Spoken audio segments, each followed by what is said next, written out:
હું રમણીકભાઈ કોટડિયા, આપણી 3 ચેનલ છે રમણીકભાઈ કોટડિયા રેવન્યુ માર્ગદર્શક, જેની અંદર તમને જાતે કામ કરતા શીખવાડું છું, જેથી કરીને ખેડૂતોના પૈસા બચે.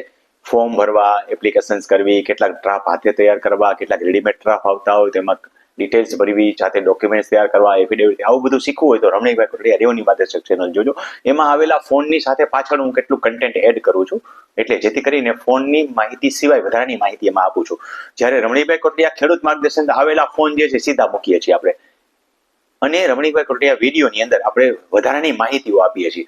હવે રમણીકભાઈ કોટડિયા ખેડૂત માર્ગદર્શન અંદર આવેલી કોમેન્ટ્સના આની પહેલા આપણે 5-6 ભાગ આપી દીધા છે.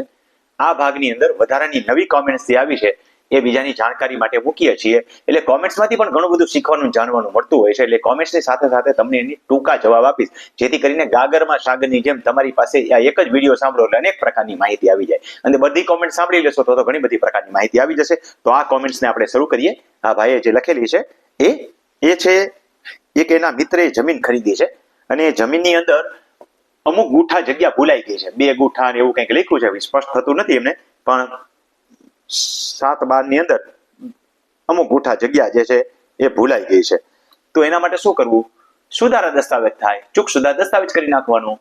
હવે ચૂક સુધાર દસ્તાવેજ જો સામેવાળો સહી કરવા ના આવે તો કાંઈ થાય નહીં. ચૂક સુધાર દસ્તાવેજ સામેવાળાને બોલાવીને જ કરવો પડે, એનો રસ્તો એ જ છે. હવે પાછળ જે જગ્યા રહી ગઈ 2 ગુઠા કે 4 ગુઠા, તો એનું શું થાય? એને કામમાં ન આવે, શ્રી સરકાર થઈ જાય. એટલે એને સમજાવવાનું અને નીતિમત્તા વિરુદ્ધની થોડીક સલાહ આપું કે કોઈ એવો અજળ માણસ હોય તો એને 2 પૈસાની લાલચ આપીને બોલાવી લેવાનું, સુધારા દસ્તાવેજ કરાવી લેવાનો. આપણને એમ થાય વધારાના શું કામ દેવા, પણ હવે કેટલાક માણસોની નીતિમત્તા નેવે મૂકી દીધી હોય તો આપણે એને બોલાવવાનું, હાલ ને ભાઈ થોડાક ચા પાણી ખર્ચાના તને આપી દઈશ, એમ કરીને લખાવી લેવું કે એ જગ્યા કોઈના હાથમાં નહીં આવે.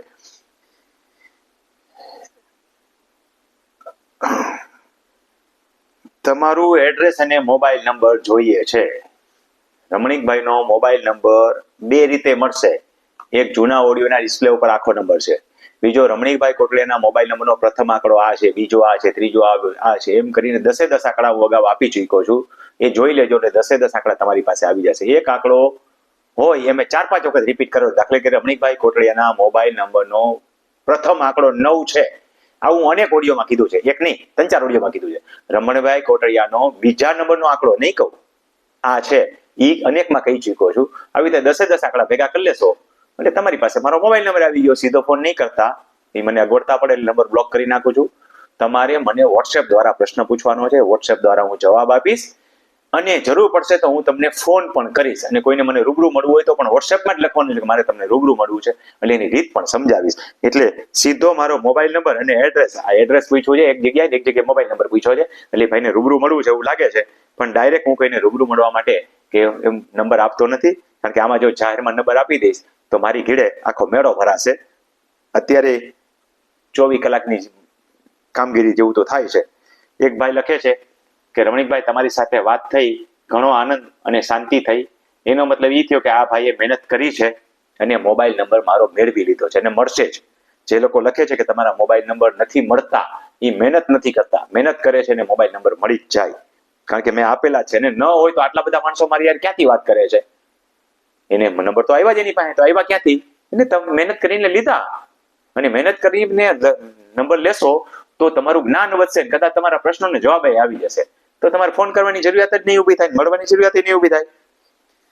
મોટા બાપુએ રાજી ખુશીથી ભાગ 95 ઉઠાવી લીધેલ છે, પણ એના પપ્પાનું નામ છે અને અમારે 2 દીકરા છે ને અમારે એને હક આપવો છે, તો એના દીકરાને ખાતેદાર કેવી રીતે બનાવી શકાય? બહુ ઉમદા પ્રશ્ન છે. એટલે તેમ નથી કહેતો કે આપી દો, એમ ન આપી દઈ શકાય.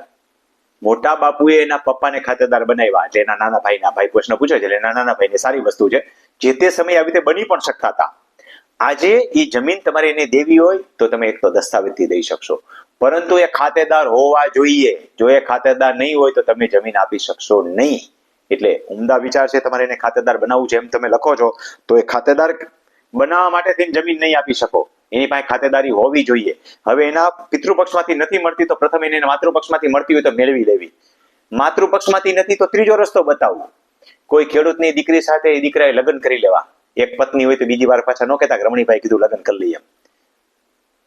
પત્ની સાથે લગ્ન કરવા એની પાસે જો ખાતેદારી હોય, ખેડૂતની પુત્રી હોય તો થાય. એમાં લગ્ન થઈ ગયા હોય તો છોકરા પૈણાવે ત્યાં સુધી રાહ જુઓ તો જ ખાતેદારી મળે, બાકી ક્યાંયથી ઉડતી ખાતેદારી મળે નહીં. નવા આવેલા સમાચાર જે છે, હવે કોઈ પણ વ્યક્તિ ખેતીની જમીન ખરીદી શકશે, એમાં બહુ રડફુદડા ન થઈ જવું. એમાં 25 વર્ષનો ક્લોઝ આવશે, એટલે કે જમીન તમે લઈને વેચી નહીં શકો. એટલે બહુ સમજી વિચારીને ખાતેદારીનો પ્રશ્ન જે સમજવો, એના માટે અલગથી વિડીયો બનાવી છે, જોઈ લેજો. કારણ કે આ વિડીયોની અંદર આપણે કોમેન્ટ્સના ટૂંકા જવાબ આપીએ છીએ. પ્લીઝ તમારો મોબાઈલ નંબર આપો. અપાઈ ગયો ભાઈ, આ ઓડિયોમાં જ આગળ સાંભળી લેજો.